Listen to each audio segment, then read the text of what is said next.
Stock घेतलाय त्याचा EMI भरायचा आहे, त्याच्या बायकोला पण नोकरी करायला आहे. हो. त्याच्यात तो नवरा सांगेल का मला केळफुलाची भाजी आवडते कर, तेव्हा ठीक आहे नोकरी सोडून करते, ते नाही परवडणार ना. नाही.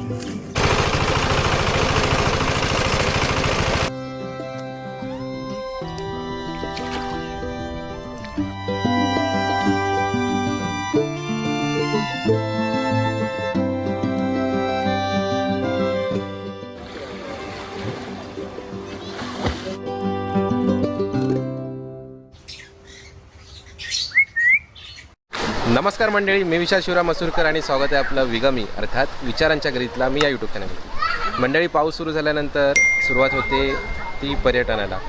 खऱ्या अर्थाने पाऊस सुरू झाला जुलैमध्ये आणि सगळी लोक धबधबे, पाण्याची ठिकाणं, नदी, नाले, तलाव अशा ठिकाणी भटकण्यासाठी किंवा पर्वतरांगा, डोंगरदऱ्यांमध्ये फिरण्यासाठी बाहेर पडतं. पण आपण चाललेलो आहोत आज ते शेतीसाठी, भात लावणीसाठी. तर आपल्या बदलापूरमध्ये बेंडशीळ हे गाव आहे आणि बेंडशीळ गावामध्ये भटकाकांची शेती आहे. भटकाका म्हणजे तेच ज्यांचा आपण सुरुवातीला व्हिडिओ केलेला आपल्या यूट्यूब प्रवासाच्या सुरुवातीलाच.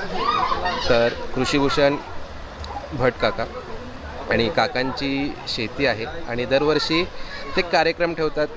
कार्यक्रम म्हणजे ते अवेअरनेस म्हणता येईल, ज्याच्या माध्यमातून आलेल्या पर्यटकांना, लहान मुलांना, त्यांच्या पालकांना शेतीविषयी अधिक माहिती मिळते.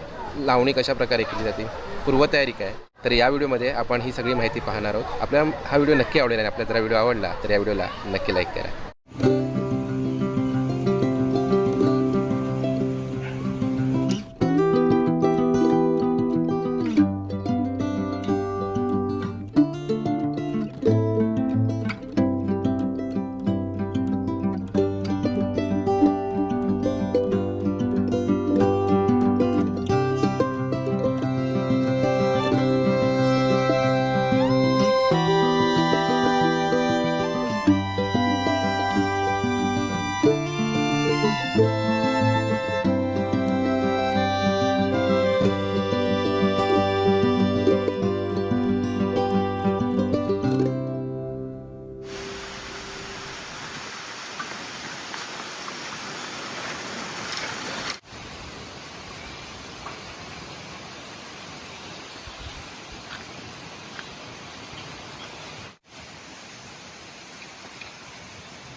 तर काका नमस्कार. नमस्कार. सर्वात आधी पुन्हा एकदा स्वागत आपल्या यूट्यूब चॅनलवरती. तर काका, आज आपण भात शेती लावणीचा हा उपक्रम का राबवणं गरजेचं आहे आणि त्याचा आजच्या तरुण पिढीला कशा प्रकारे फायदा होऊ शकतो? खरं म्हणजे भात शेती किंवा शेती सामायिक समस्या आहे आणि समाजाने मिळून करायची असते. त्यातला भात हा जो विषय आहे ह्याला खूप माणसं लागतात. बरोबर. आणि शहरातल्या माणसाला शेती म्हणजे काय काहीच माहिती नाही. आत्ता शहरामध्ये मानसिकता जी आहे ती ज्याला काही कळत नाही तो शेती करतो. बरोबर. आणि आम्हाला AI मधनं किंवा आय टीमधनं खूप काय मिळणार आहे. शेती काही खूप गरजेची गोष्ट नाही, निसर्गही गरजेची गोष्ट नाही. तर त्या शहरातल्या माणसाला निसर्गाशी जोडून घेण्याची एक शेत रचना ते भाताची लावणी. की भात शेतीमध्ये मान्सून ट्रिप आहे, भिजायचं आहे, गंमत आहे, चिखलात आहे, चिखल मिळतच नाही आहे की आणि कष्ट काय असतात याची जाणीव करून देण्याची क्षमता आहे. की भात लावताना वाकून भात लावायचा आहे, तो चिखलात लावायचा आहे. मातीमध्ये असं काही नसतं, मातीमध्ये छान असते आणि त्याच्यामुळे आपल्याला छान वाटू पण शकतं. तर हे अनुभवण्याची रचना हे भात शेतीमध्ये. दुसऱ्या पिकांमध्ये एवढी रचना नाही आहे की सगळेजण या. बरोबर. हो, तर सगळेजण ते समजा मला भेंडी काढायची, तर भेंडी काढण्यात तेवढी मजा नाही जेवढी भात लावायला. की सगळेजण जमलेत, छान वातावरण आहे, रिमझिम पाऊस आहे किंवा ऊन आहे मध्येच, याच्यामध्ये थोडा भिजतो आहे, थोडा मध्येच थंडी वाजते, मध्येच गरम होतं आहे. आणि मग ह्याच्यातनं भूक काय आहे, तहान काय आहे याची जाणीव होते. म्हणजे मुळात शेती लावताना होणारी शरीराची धडपड किंवा जो येणारा थकवा, त्याच्यानंतर जी आपसूक भूक लागते म्हणजे नॅचरल भूक म्हणू शकतो. आणि त्याच्यानंतर ते खाण्यातही काय आनंद आहे, त्याच्यातनं रुची कळते. बरोबर. आपण नाही तर गिळत असतो. गिळणं नाही आहे की स्वाद असतो, हा स्वाद खूप भूक लागली कळतो, तो पण नाही कळत. बरोबर. आणि त्याच्यामागे शेतकरी बळीराजाची आपली जी मेहनत आहे ती म्हणजे कमरेत वाकून शेती करणं म्हणजे कमरेचं अक्षरशः भिरडं होतं म्हणतात, तो प्रकार आहे. ती पेन जो असतो, ते दुःख असतं, ते आपल्याला कळू शकते त्या निमित्ताने. यात अजून एक गंमत काय होते की जेव्हा आपण भात लावतो, जे प्रत्येक भाताचा चोथा किंवा चूड, आम्ही शेतीत त्याला चोथा किंवा चूड म्हणतो, तुम्ही शहरात लोक त्याला रोप म्हणतात. रोप. ते रोप लावताना वाकून रोप लावायचं आहे. ते उद्या कळतं की मांड्या भरतात, मांडीचे मागचे स्नायू भरतात, कमरेचा काटा ढिला होतो. त्यामुळे याच्यामध्ये प्रत्यक्ष किती श्रम आहेत हे कळल्यानंतर आलेली मुलं किंवा आलेले तरुण निदान आठवड्याभर ताटात काही टाकत नाहीत.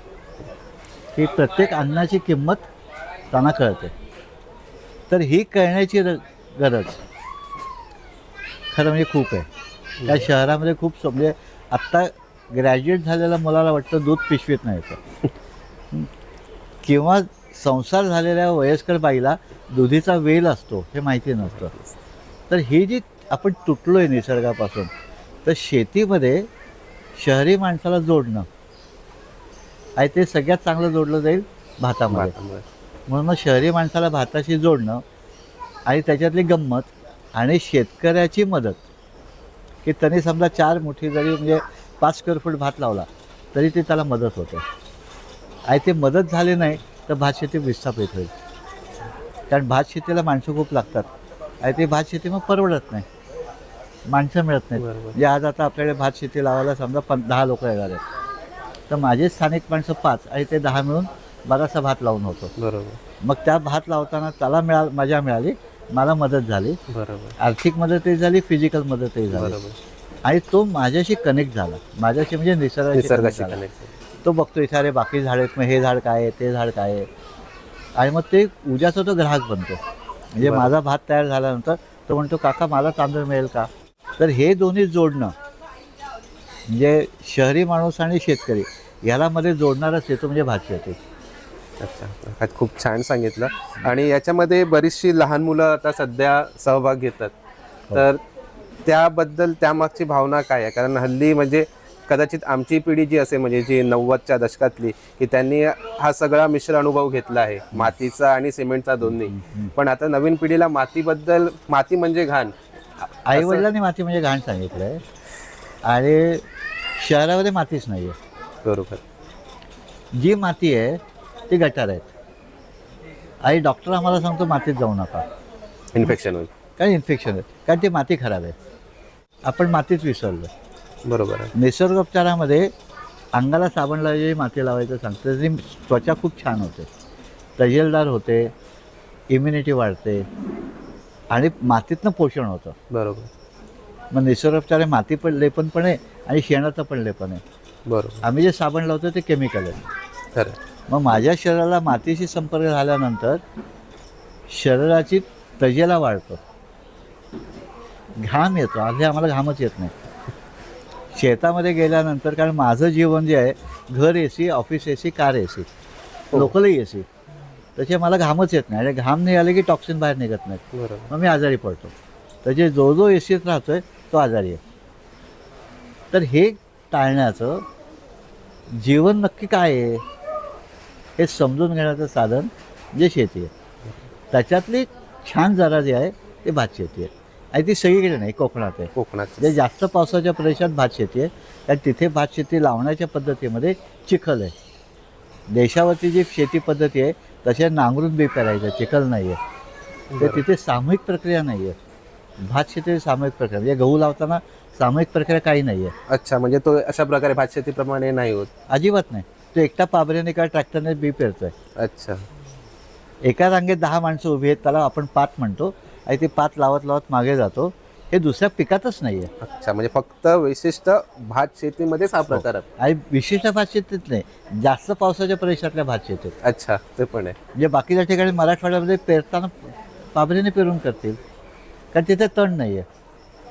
तर इथे जे तण आहे, इथे जे पाऊस आहे, तर इथे जे जमीन आहे, त्या जमिनीच्या रचनेनुसार पूर्वजाने ॲप्रोप्रिएट टेक्नॉलॉजीमध्ये हे तंत्र बसवलं की त्याचं तणांचं नियंत्रण होईल, पाणीही जिरेल, परिसरही छान होईल आणि त्याच्यातला त्या कार्यक्रमातला आनंद म्हणजे जुन्या पद्धतीमध्ये भात लावत आपण मागे गेलो आणि माझी गती कमी आहे, बाकीचे तुम्ही सगळे मागे गेलात पुढे, भात लावत आपण मागे जातो. तर मी कोंडलो गेलो मध्ये, तर मग मी काहीतरी गाणं म्हणायचं असतो, उखाणा म्हणायचा असतो, म्हणजे मनोरंजन आणि मग तिथे तो बसून शक्यतो कोरडा खातो. म्हणजे जुन्या पद्धतीमध्ये इरलं, ते इरलं म्हणजे असं प्लॅस्टिकचं पिशवी नाही, आता आम्ही पिशवी घेतो. तर बांबूचं केलेलं एक रचना की जी छतासारखी तयार होते आणि तेच इरलं जमिनीवर टेकून मी नाश्ता करतो पावसाला पाठ देऊन. आता ते नाश्ता काय घेणार आहे, तर त्याच्या हातामध्ये असलेली भाकरी, त्याच्यामध्ये शाकाहारी आहे का मांसाहारी याच्याप्रमाणे चटणी, लोणचं किंवा सुकट. हो. आणि मग ते गरम गरम आणि ते तिखट आणि मग त्याच्यानंतर कोरा चहा, म्हणजे शरीरातली ऊब, ही जी मजा आहे ती मजा दुसऱ्या कशात नाही, कशातच. आता इरलंही गेलं आणि शेतावरती भाकरी गेले. हो, कारण आम्ही भाकरी आता खात नाही, चपात्या खातो. त्याची चपाती अशी धरून खाता येत नाही येत ते खाली. मग त्या पानावरती जे काय केलं आहे त्याने, उपमा केला आहे, उपीट केलं आहे, पोहे केले आहेत, ते शेतातल्या पळसाचं पान काढलं, त्याच्यावर हातात घेतलं, त्याच्यावर नाश्ता केला, बांधार बसला, वेळ नाही घालवायचा आहे. बरोबर. आता आपण आपल्या इथे करताना आधी छानपैकी जेवायला खायला घालतो, म्हणजे पुढे उत्साह येतो, कारण त्याला सवय ब्रेकफास्ट करायची. हो, शेतकऱ्याला सवय नाही ब्रेकफास्ट करायची, जसे तो आहे तो शेताच्या बांधावर बसून खाईल, पण पान हातात धरायचं असं हेच आम्हाला माहिती नाही. तर ते जी परंपरा आहे ती परंपरा पुढे नेता येईल का, ते नेता येईल. ती कशी नेऊया, हे कालसापेक्ष आहे, प्रदेश सापेक्ष आहे. आणि आपण पुढे नेल्यानंतर तिथला माझ्या जवळचा माणूस शहरातला, जे बदलापूरमध्ये आता आपलं शेत आहे, तर बदलापूरच्या माणसाला 80% लोकांना शेती काय ते माहिती नाही आहे. बरोबर आहे, खरं आहे. मग तो इथे कधी जोडला जाईल, शेती कशी जोडला जाईल, तर शेतीशी जोडल्याचं साधन म्हणजे शेतकऱ्याला मदत आणि तुमचा अनुभव. मी ट्रेकिंग करायला जातो आहे, त्याशी शेतात ये, काम कर. बरोबर. श्रम आधारित जीवनशैली की काय नाही, तो मस्त मग रात्री मस्त पडल्या झोपणार आहे. खरं, झोप येत नाही असं म्हणूच शकत नाही, कारण शरीरच तसं तेवढं थकतं या संपूर्ण श्रमदानात. शरीर थकतं, मन उल्हासित होतं, मन नाही थकत.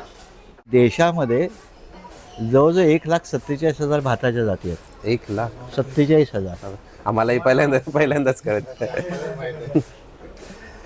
आत्ताचा लोकांच्या जो संग्रह आहे तो कोणाकडे 500 आहे, कोणाला 1000 आहे, कोणाकडे 2,500 पर्यंत आहे. केंद्र सरकारची जी पुसा संस्था आहे त्याच्यामध्ये 1,47,000 बियाचा संग्रह आहे. आणि त्या बिया, त्या भाताचे प्रकार प्रदेशनिहाय, म्हणजे हिमालयाच्या पायथ्यापासून केरळपर्यंत, म्हणजे प्लस टेम्परेचरपासून मायनस टेम्परेचरपर्यंत भात होतो आहे. अच्छा. मग जिथे डोंगरातला भात आहे त्याला सुगंध आहे आणि तो पचायला जड आहे. अच्छा. त्याचे मी खाली खाल्ला तर माझी शारीरिक ऊर्जा जर नसेल, संपणारी कॅलरी बर्न होणार नसेल, तर मला तो त्रासदायक आहे. डोंगरामध्ये तो चढ उतार करतोय, त्याला वासाचा भात जिरतोय, पचतोय. जे मी बदलापूरला राहून जर इंद्राणी खाल्ला तर मला गॅसेस होणार आहे. अच्छा, म्हणजे ज्या प्रदेशनिहाय जे म्हणजे पीक घेतलं जातं तिथल्या स्थानिकांच्याच आरोग्याला ते योग्य आहे. करेक्ट. म्हणजे फक्त सुगंध येतो म्हणून मी तो मागवला आणि खाल्ला तर तो माझ्या शरीराला अपायकारक आहे. मग पण भाताचे प्रकार जे, म्हणजे मी बेंडशे गावात आलो 30 वर्षापूर्वी, तेव्हा इथे प्रकार काय होते, हा बाळंतिणीचा भात आहे, हा गर्भाशयी स्त्रीचा भात आहे, हा म्हाताऱ्याचा आहे, हा मुलांचा आहे, हा मोदकाचा आहे, हा पोह्याचा आहे, हा भाकरीचा आहे, हा कोण तुमच्यासारखा पाहुणा तर करायचा भाताचा आहे, हा दिवाळीला करायच्या विशिष्ट भाताचा आहे. मग तसा रंग आहे, हा सकाळच्या पेजेचा भात आहे, हा सकाळचा मऊ भाताचा भात आहे, म्हणजे त्याला आपण पटणी म्हणतो किंवा लाल भात म्हणतो.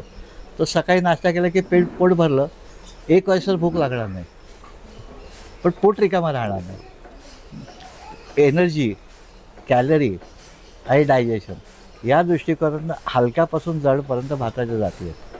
आजच्या मुलांना भात म्हणजे काय माहिती नाही, अंकुरण म्हणजे काय माहिती नाही, त्याला मदत करणारे कुठलंही कीटक दिसलं की ते घाबरतात.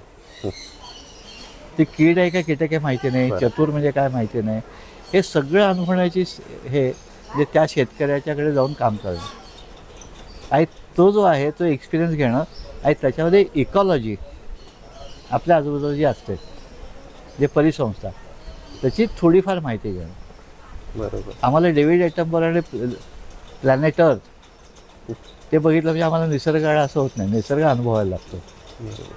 तर ते अनुभवण्याची संधी, त्यातल्या त्यात जवळ जाणारी जी भातशेती. धन्यवाद.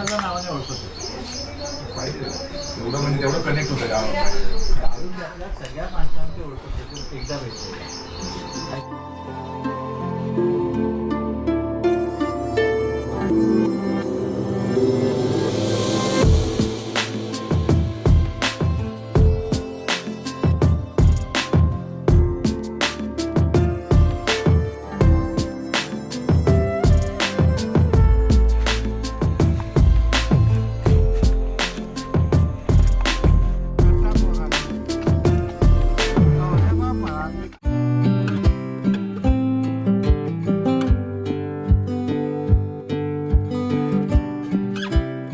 आपली जी भात शेती आहे त्या भात शेतीमध्ये आपल्याला भात कशा करता लागतोय, जे भाकरीला लागतोय, पुलावाला लागतोय, मोदकाला लागतोय, किंवा कोण छान माणूस आला तर बिर्याणीला लागतोय. मग त्यात सुगंधी भात असतो, बारीक भात असतो, जाडा भात असतो, रंगीत भात असतो. म्हणजे लाल भात आहे की आपल्याला सकाळचा मऊ भात खायचा आहे, त्यासाठी लाल भात की जो पोट भरून राहतं. तर हे इथे वेगळ्या भाताच्या जाती आहेत आणि आपण अर्ध्या एकरामध्ये साधारण 10 जाती लावतो. 2-2 गुंठ्याची एक जात. आणि मग मला सगळ्याच प्रकारचे भात पाहिजेत ना. मला इडलीसाठी भात वेगळा विकत नाही आणायचा आहे, मला माझ्या शेतातनं झाला पाहिजे. भाकरीसाठी माझ्या शेतातनं झाला पाहिजे. मग तशा भाताच्या ज्या काही वेगळ्या जाती आहेत कोकणामध्ये आणि आमच्या जमिनीला अनुसरून, हे आपली जमिनी जी 120 दिवसाची आहे. भाताच्या जाती 70 दिवसापासून 180 दिवसापर्यंत असतात. त्यातले आपली जी जमीन आहे ती 120 दिवसाची आहे. म्हणजे कोकणातली की बदलापुरातली? माझी जमीन. अच्छा, या एवढ्या भागात. त्याच्यामध्ये 3 प्रकार असतात कोकणामध्ये. उत्तर कोकणामध्ये हळवा, निमगरवा आणि गरवा. म्हणजे गरवा म्हणजे दिवाळीनंतर कापडाला येणारा, हळवा म्हणजे पितृपंधरात होणारा आणि निमगरवा म्हणजे दसऱ्यात तयार होणारा. दक्षिण कोकणामध्ये जो उशिरा भात असतो त्याला महान भात म्हणतात. अच्छा. तो दिवाळीनंतर येतो. आणि दिवाळीपर्यंत येणारा जो असतो त्याला गरवा भात म्हणतात. दक्षिण कोकणामध्ये जास्त काळ पाऊस पडतो आणि जास्त पाऊस पडतो म्हणजे त्याचे दिवाळीनंतर येणारे भात असतात. प्रत्येक गावामध्ये भाताच्या जमिनी असतात, त्या खालाटीच्या जमिनी, त्याच्यात पाणी बसून राहतं. अच्छा. पाणी साठून राहिलेल्या अशा जमिनी साधारण 10% असतात. त्याच्यामध्ये जास्त दिवसाचा भात लावतात, कारण नाहीतर भात कापून सुकवणार कुठे. बरोबर. तर भात कापून त्याच जमिनीत सुकवला जातो. त्याच्या माळ जमिनीचा भात वेगळा असतो आणि पाण्याच्या जमिनीचा वेगळा असतो. पाण्याच्या जमिनीचा जो भात असतो जास्त दिवसाचा त्याला उत्पादन जास्त असतं. अच्छा. आणि जो वरती असतो भात त्याला उत्पादन कमी असतं. आणि माळावर असतो त्याचं उत्पादन अजून कमी असतं पण लवकर तयार होतो. तर नियम असा आहे की भाताच्या आयुष्याच्या 1/5. अच्छा. 120 दिवसाचा असेल तर 24व्या 1/5 झालं. 24व्या दिवशी तो शेतात जगलेला पाहिजे. म्हणजे शिशु अवस्था 24 दिवस, बाल अवस्था 24 दिवस. त्याच्या पुढच्या अवस्थेमध्ये बाल अवस्थेमध्ये तो तारुण्यात येणार, तर त्याला फुटवे येणार आणि मग त्याला प्रॉडक्शन येणार. म्हणजे शिशु अवस्था, बाल अवस्था, तरुण अवस्था, प्रॉडक्टिव्हिटी आणि मॅच्युअर. अच्छा. तर तुमचा किती दिवसाचा भात असू दे, समजा 150 दिवसाचा आहे, 150 भागिले 5 म्हणजे 30 दिवसात तो शेतात गेला पाहिजे. तर पूर्वजांचे जे भात होते आपल्या आत्ता हरित क्रांतीपर्यंत, ते कणीस मी, लोंबी मी खाणार, पेंडा गुरं खाणार आणि मुळं माती खाणार. अच्छा. आता गुरं संपल्यामुळे भाताची उंची कमी झाली आणि भात आता गुडघ्यावर उंचीचा असतो. तर इथून आपण रोपं काढणार, ते काढतात ती रोपं आहेत, ते एकत्र बांधली की त्याला म्हणतात मूठ. मग ती मूठ हातात धरून तो रोपं लावताना शेतामध्ये लावणार. असं का करायचं, तर जिथे जास्त पाऊस पडतो तिथे तण खूप येतात. मातीचं संरक्षण करणारं निसर्गाचं साधन आहे ते माती पकडून ठेवणाऱ्या वनस्पती ते तयार करणं. शेतीच्या भाषेत जे मी लावलं नाही त्याला आम्ही तण म्हणतो, जे मी लावलं त्याला पीक म्हणतो. आता हे जे झाड आहे हे जे आहे हे एक प्रकारचा धेंचा, म्हणजे ह्याच्या मुळांवरती ह्या ज्या इथे नायट्रोजनच्या गाठी आहेत. अच्छा. आता हे जमिनीची सुपीकता वाढवतं. जेव्हा आम्ही भाजनाळं करतो हे तर बी मरून जातं, जळून जातं. आम्ही भाजनाळं नाही केल्यामुळे हे रोप आलं.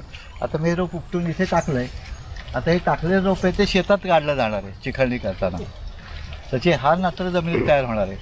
आता हे जे 3 पानाचं आहे हे पण नायट्रोजन फिक्सर आहे, हे पण नायट्रोजन फिक्सर आहे. मग ही सगळी जी आहेत ही निसर्गाची रचना आहे जमीन सुपीक करण्याची. मी म्हणते मला नको आहे. अच्छा. आणि हे नको आहे म्हणून मी जाऊन टाकतो. म्हणजे भाजणी केल्यानंतर ही सगळी मरून जातात. सगळे मरून जातात. म्हणजे मुळापासून त्याचं उत्पन्नच होत नाही, म्हणजे येतच नाही. मग मला भरून द्यायला लागेल. तो म्हणतो मला जेवण द्या. हे जेवण देते, नैसर्गिक. तुम्हाला जेवण नाही तर मला जेवण द्यायला लागेल. मग माझ्याकडे गुरं नाहीत. बरोबर. आता गुरं आहेत मग मी विर्या विकत घेतो. निसर्गामध्ये परस्पर अवलंबत्व आहे. एक दुसऱ्याला मदत करण्याची रचना आहे. रचना करत असताना काहीतरी दिल्याशिवाय काहीतरी मिळत नाही. सायकलच असते म्हणजे. सायकल असते.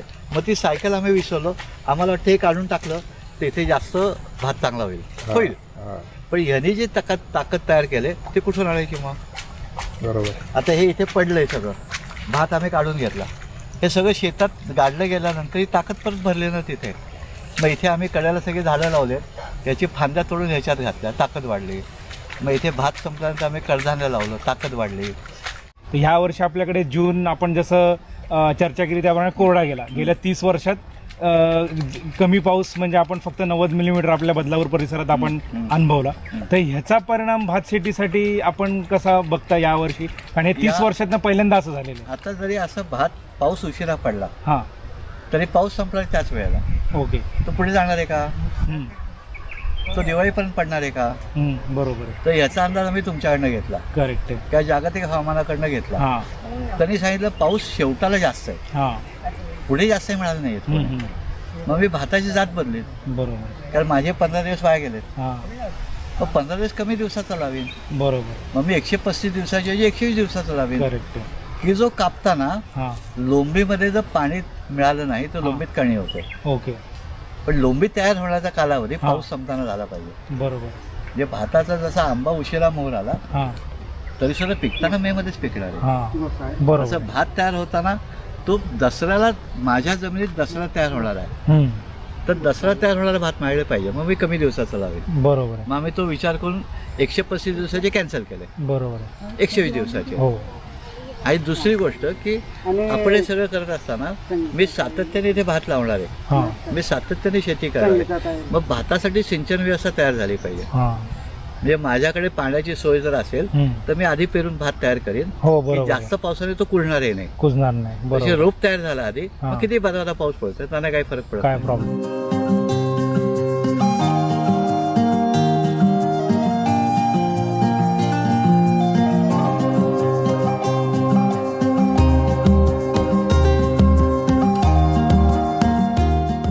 तर आम्हाला शेतीत बदल करायचेच नाही तसं आम्ही ठरवलंय.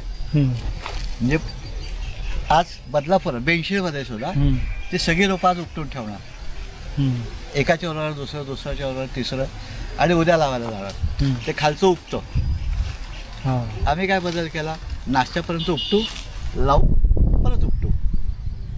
ताजं रोप लावलं की जीव घेणार. दुसरी एक अशी भावना असते की मी असं भात लावताना कमरेला हे झालं, मी असं उभा राहिलो, बरं वाटलं जरा. तर मला उभा कधी राहते, हातातली मूठ जी आहे भाताची रोपाची, ही जी मूठ आहे,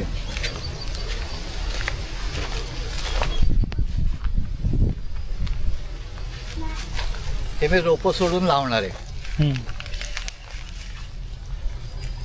उभा कधी राहिले हे संपेल तेव्हा मग मी एका जागी जास्त रोपं लावतो, लवकर संपली पाहिजे. प्रत्यक्षात ह्याची ताकद आहे एका रोपाची 15 रोपं होण्याची. मी एकाच जागी 10 लावतो. मग एवढ्या मुळांमध्ये मातीमध्ये तेवढं 15 जणांचं पोषण करायची ताकदच नाही आहे. बरोबर. मग लोंबी एवढी येणार. मग ती मोठी आहे म्हणून मी खत घालणार, मग त्यातले जीवाणू आणि बॅक्टेरिया मारणार. मग आम्ही आणि दुसरं असं उभं राहिलं की शेत हिरवगार दिसलं पाहिजे, लावले की नाही कळलं नाही पाहिजे. आता हे जे आहे ते सगळं आम्ही लाईनीत लावतो. जे वारा आला गेला, वेळ लागतो का? लागतो. पण पुढचं मॅनेजमेंट जे आहे, स्पेस मॅनेजमेंट, लाईट मॅनेजमेंट आणि विंड फ्लो, हे तिन्ही मेंटेन होतं. कारण प्रत्येक रोप ठराविक अंतरावर आहे. ह्याला जास्त मिळते, ह्याला कमी मिळते असं नाही, सगळं सारखं. आणि लाईनीमध्ये असल्यामुळे वारं निघून गेलं.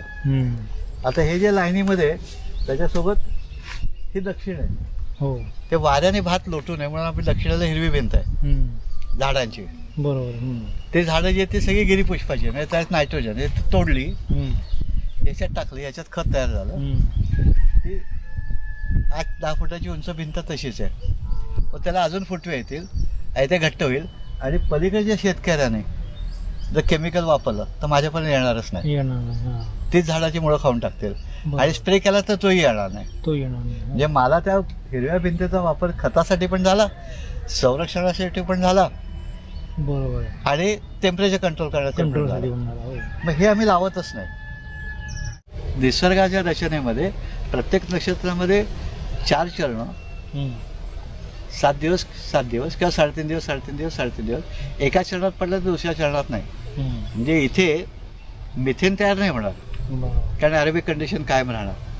पाणी आलं आणि पाणी गेलं, आणि जे पाणी येईल त्यात ऑक्सिजन आहे. साठलेल्या पाण्यातलं ऑक्सिजन संपणार आहे. म्हणजे ऑक्सिजन हे पाण्यात झाडाचं अन्न एक आहे, कार्बन डायऑक्साईड झाडाचं अन्न एक आहे. मी इथे कुसतंय त्या रोपाला खालनं पण कार्बन डायऑक्साईड मिळेल आणि वरनं पण मिळेल. मग जमिनीतलं जे बॅक्टेरिया आहे, मायक्रोफ्लोरा आहे, त्याला ऑर्गॅनिक मॅटर मिळालं जगायला. मग तो आणि ते झाड म्हणून काम करेल का? करेल. मला डिस्कवर झाला, अरे त्याच्यात ब्ल्यू रेन अल्गे नावाची एक बुरशी असते, शेवाळ असतं, ते कल्चर आणून टाकलं की ते नायट्रोजन फिक्स करतं, हवेतलं गोळा करतं आणि झाडाला देतं. मग मी आणून टाकलं प्रोपगेट करून की त्यानंतर पावसाळा गेला आणि मेलं. पण त्याचा कल्चर जमिनीत राहिलं, पाऊस पडला परत प्रोपगेट झालं परत. हे मला करायला किती खर्च येतो? 350 रुपये. आम्ही कोंबडी खाऊ पण ते आणणार नाही. मी मोबाईल वापरायला लागलो का? आणि मोबाईल वापरायला लागलो तेव्हा फक्त फोनसाठी होता. आता कशासाठी वापरतो?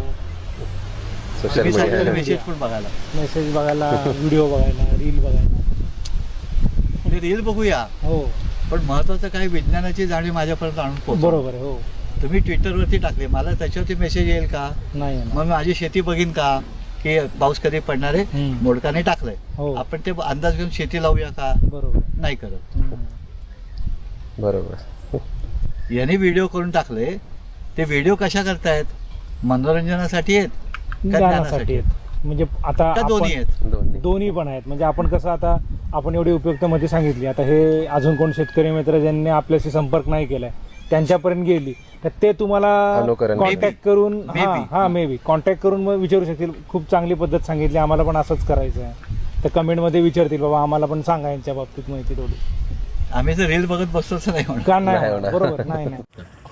आता हे रानकेळी उगवली की तिची मुळे माती पकडून ठेवतात. ओके. नंबर 1. नंबर 2, हे पावसाचा मारा याच्यावर घेतात. तर ते खाली पावसाचा मारा होतो, हे व्हायला नाही. नाही तर ते फुटलं असतं बॉम्ब सारखं. त्याच्यामुळे ह्या एवढ्या भागामधले गांडळांना प्रोटेक्शन मिळालं. याचा जन्म मृत्यू मुळांचा खूप आहे, आणि जमिनीला पॅरल आडवा आहे. ते मेल्यानंतर ऑर्गॅनिक मॅटर तयार झाला आणि कॅपिलरी झाली. कॅपिलरी मध्ये काय जमा झालं? आकाश, हवा. त्या हवेमध्ये ओलावा आहे, हवेमध्ये तापमान आहे, मग त्याला तापमान पण मिळालं आणि ओलावा पण मिळाला. म्हणजे तिथे मायक्रोफ्लोरा वाढला.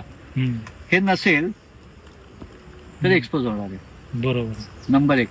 नंबर 2, हे जसं वय वाढेल, पावसाळा संपला की मारणार. मी केळफुलाची भाजीच करत नाही, निवडता येत नाही. केळफुलाची भाजी पाहिजे आपण पावसातच जास्त मिळते, श्रावण महिन्याच्या आसपास. नाही, आम्हाला आम्ही जो ब्लॉक घेतलाय त्याचा EMI भरायचा आहे, त्याच्या बायकोला पण नोकरी करायला. हो. त्याच्यात तो नवरा सांगेल का मला केळफुलाची भाजी आवडते, कर. तेव्हा ठीक आहे, नोकरी सोडून करते. ते नाही परवडणार ना.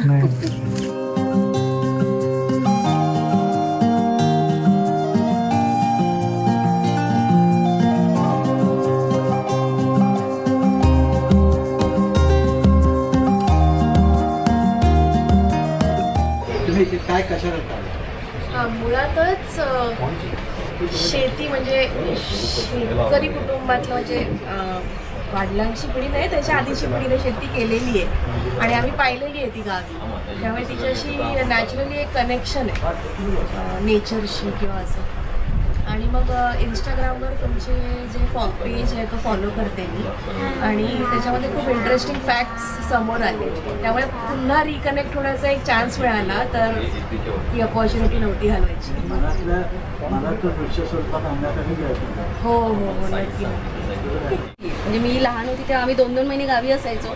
आजी आजोबांनी सगळं बऱ्यापैकी सांगितलेलं होतं की हे असं करतात, इव्हन करून घेतलं होतं कितीही आम्ही दमलो तरी करून घ्यायचो. पण आजकालच्या मुलांना ती माहिती नाही आहे. ती माहिती मिळावी म्हणून मग मी मुलाला घेऊन हेमंत पिंगळे, कमर्शियल आर्टिस्ट आणि फोटोग्राफर गोरेगाव. माझ्या प्रोफेशनली तब्येत खराब करून घेतली की नाही, खूप जास्त जागरण आणि करून काकांची भेट झाली, त्यांना विचारलं शेती. आणि मला पहिल्यापासून ज्याला पैसे कमवायला यायचे की कशाला यायचं, म्हणजे मग तब्येतीसाठी मग या ते मिळेल, तो ॲडव्हान्टेज मिळेल, पैशाची गॅरंटी नाही. आणि मला ते जाणवलं नाही. 4 वर्ष मी इथे राहिलो काकांना, मला बॅक पेन इवन डायजेशन सगळ्यामध्ये फरक पडला स्वतःला. त्याच्यामुळे मला जाणवलं की निसर्गामध्ये राहिल्याने आपलं, मी काकांचं एक चांगलं वाक्य आहे की माणूस हा निसर्गाचा भाग आहे आणि त्याचा चार्जिंग पॉईंट तो ट्रेन झाला वैचारिक शारीरिक काय तर चार्जिंग पॉईंट निसर्गाचा.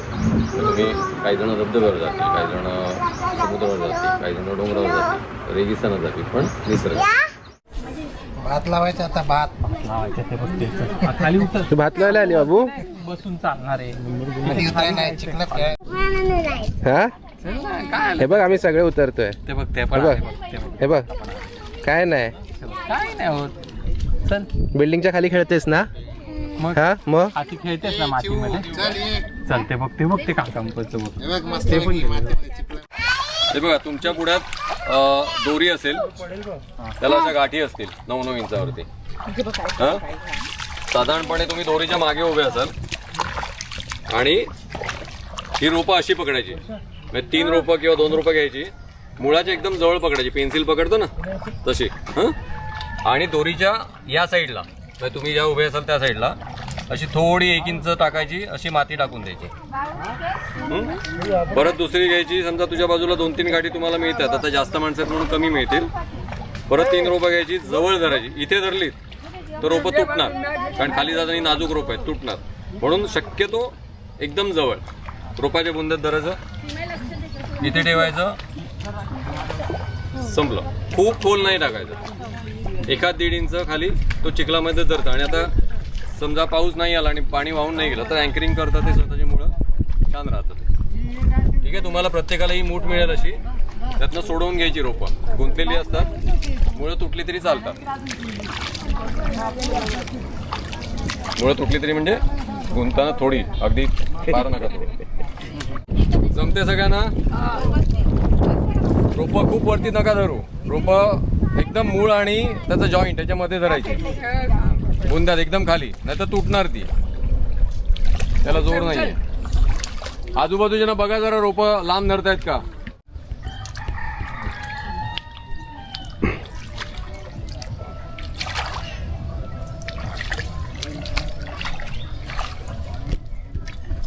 मंडळी आता रोपं लावायला दिली आहेत प्रत्येकाला आणि ही साधारणतः 18 ते 25 दिवसाच्या मधली ही रोपं आहेत भाताची आणि ती आता ही मंडळी लावायला घेतली त्यांनी.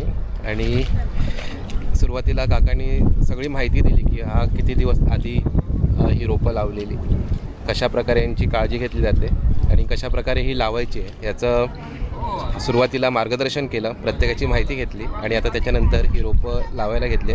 तर बघा ही कशी रोपं लावतात. आपण मागच्या वेळीसुद्धा लावणीचा व्हिडिओ केलेला, म्हणजे आपण डायरेक्ट म्हणजे आपले जे मित्र होते त्यांच्यासोबत डायरेक्ट आपण ही लावणी केलेली. पण हे आजचा जो हा अनुभव होता तो काकांनी सविस्तर माहिती दिली सगळ्यांना आणि कशाप्रकारे ही लावणी केली जाते त्याची पूर्वतयारी आणि शेतीविषयक अधिक माहिती काकांनी दिली. आणि आता हे लावणीचं काम आहे ते सुरू झालं आहे. तर बघा ही लावणी कशाप्रकारे सुरू आहे. झालं उचल,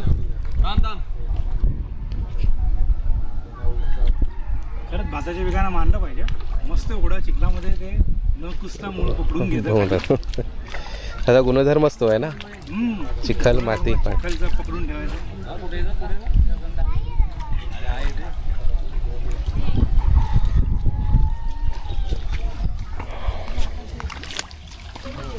तर हे अशा काठ्या लावल्यात इथून तिथपर्यंत आणि त्याला एक दोरी बांधली आहे आणि दोरीला 9-9 इंचाच्या फरकावरती गाठ मारली आहे आणि त्याच अंतराने ही रोपं लावत आहेत.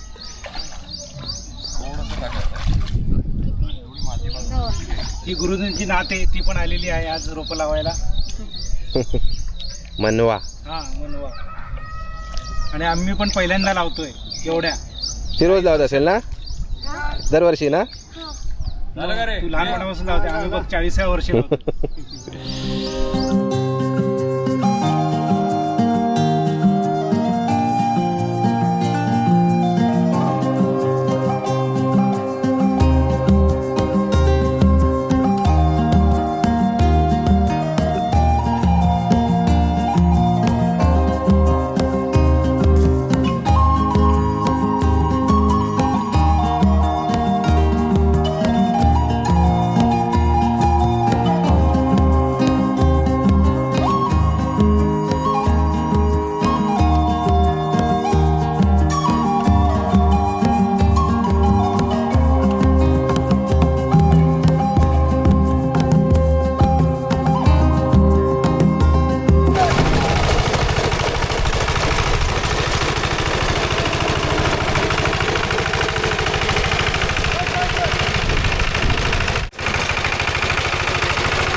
आणि आता आपण आलेलो आहोत काकांच्या घरी जाताना मध्ये जो ओढा लागतो त्या ओढ्यात पाणी आता आहे, साधारण आपल्या छातीभर पाणी आहे. तर जरा पोहण्याचा आनंद घेऊया, जरा डुंबण्याचा पाण्यात आनंद घेऊया. तर बघा हे सगळी मंडळी, विकेश आहे, अभिजित दादा आहेत, आणि हे सगळे आलेले प्रशिक्षक पर्यटक.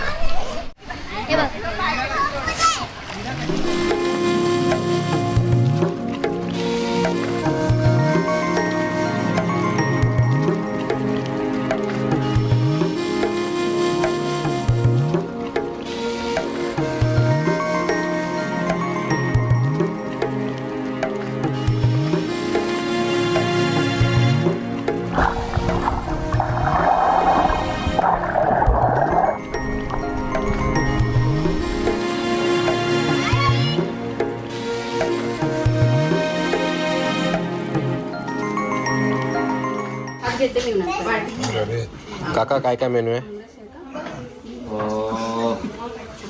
आमटी भात आहे, आमरस आहे, उसळ आहे, भाजी आहे कोबीची. वा,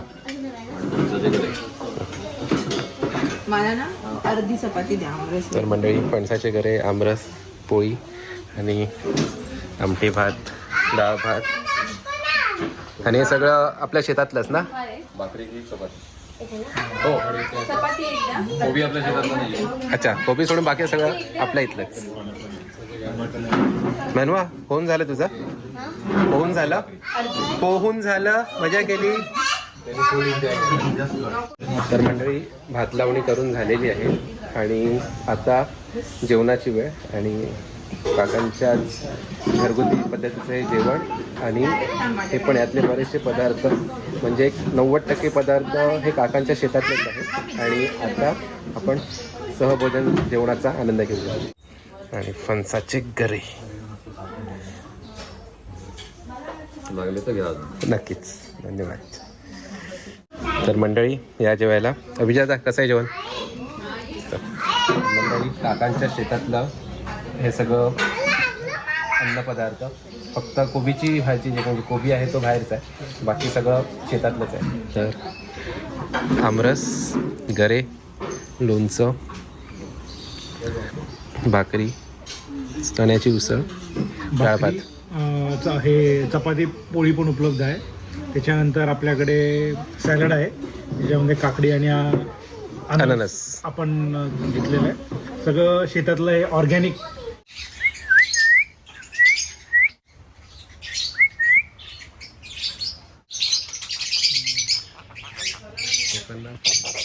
तर मंडळी हा होता आपला भात शेती लावणीचा सुंदर अनुभव. या व्हिडिओच्या माध्यमातून सेंद्रिय कृषीभूषण भटकाकांनी आपल्याला भात शेती लागवडीबद्दल एक अधिक माहिती दिली.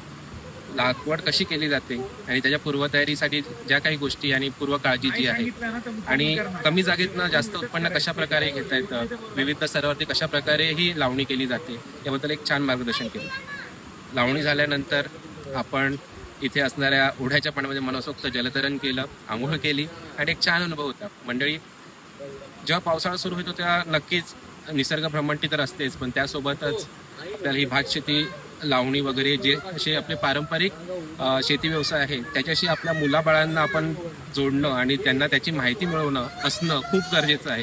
कारण जेव्हा आपण ताटात अन्न सोडतो तेव्हा त्यामागची जी मेहनत आहे ती आपल्याला या निमित्ताने प्रत्यक्ष जाणवतो.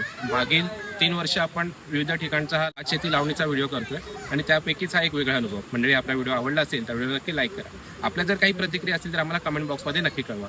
आपण जर विगमच्या नवीन असेल तर चॅनलला सबस्क्राईब करा आणि सोबत असलेल्या बेल आयकॉनवरती क्लिक करा, जेणेकरून पुढील सर्व नवनवीन नोटिफिकेशन सगळ्यात आपल्याला येतील. भेटूया लवकरच एका नवीन व्हिडिओमध्ये. तोपर्यंत आपल्या परिवाराची आणि परिवाराची काळजी घ्या. धन्यवाद.